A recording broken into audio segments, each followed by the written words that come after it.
ఈరోజు మనం ఈ వీడియోలో ఉలవల వడలు ఏ విధంగా ప్రిపేర్ చేస్తారో అండ్ దాంతో పాటే దీంట్లో ఉండే ఎన్నో రకాల పోషకాలు మనం వింటూనే గ్యారెలు కూడా ప్రిపేర్ చేసుకోవచ్చు.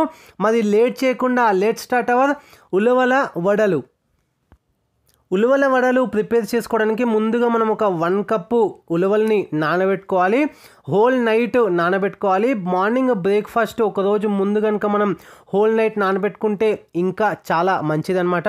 ఇప్పుడు మీరు చూసినట్టయితే మంచిగా మనం ఈ విధంగా నానబెట్టుకున్న తర్వాత ఉలవలు అనేవి ఈ విధంగా ఉంటాయి.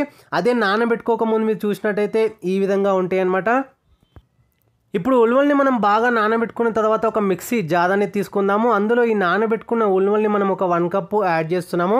యాడ్ చేసుకున్న తర్వాత మంచిగా మనం ఈ విధంగా అదంతా కూడా మిక్సీ పట్టిన తర్వాత ఇప్పుడు మీడియం సైజ్ ఒక ఆనియన్ చిన్నగా పీసెస్ కట్ చేసుకున్నవి ఇందులో యాడ్ చేసుకోవాలి. దాంతోపాటే 1 లేదా 2 మీడియం సైజు పచ్చిమిరపకాయలు కూడా ఇందులో యాడ్ చేసుకొని ఇప్పుడు కొంచెము కొత్తిమీర అండ్ దాంతోపాటే ఒక 1/2 స్పూను అల్లం వెల్లిగడ్డ పేస్టు, ఉప్పు తగినంత యాడ్ చేసుకొని ఇప్పుడు ఇదంతా కూడా మనం బాగా మిక్స్ చేసుకోవాలి. బాగా మిక్స్ చేసుకొని ఇప్పుడు దీన్ని పక్కన పెట్టుకుందాము. ఇప్పుడు డీప్ ఫ్రైకి సరిపడేంత మనం ఆయిల్ అనేది యాడ్ చేసుకొని హీట్ అయిన తర్వాత ఇప్పుడు మనం ఏదైతే ఉలవల్ని మిక్సీ పట్టి పక్కన పెట్టుకుందామో దాన్ని ఇప్పుడు మంచిగా బజ్జీల షేప్లో మనం ప్రిపేర్ చేసుకొని ఇందులో 2 సైడ్స్ కూడా గోల్డెన్ బ్రౌన్ వచ్చే విధంగా మనం ఫ్రై చేసుకొని సర్వ్ చేసుకున్నట్టయితే మన వేడి వేడి ఉలవల వడలు రెడీ అయిపోతాయి.